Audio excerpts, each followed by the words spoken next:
3 kekurangan yang harus kamu tahu kalau berencana beli kulkas satu pintu. Sambilan aku beresin kulkas yang udah sebulanan ini nggak aku bersihin.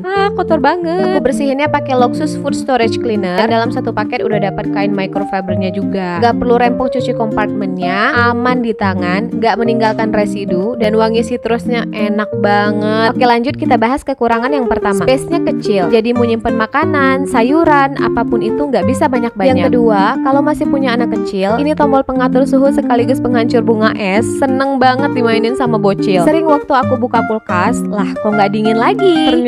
Ternyata. Yang ketiga dan paling nyebelin nih, bunga es. Serius deh, ini PR banget untuk kulkas satu pintu. Kalau nggak sering dihancurin, kulkas bisa nggak dingin lagi cuy. Tapi kalau punya budget terbatas, kulkas satu pintu bisa banget nih jadi pilihan untuk dibeli. Karena space yang terbatas itu juga, mau nggak mau jadi nyimpen makanan yang penting-penting aja. Untuk aku pribadi, jadi lebih hemat karena nggak sering jajan.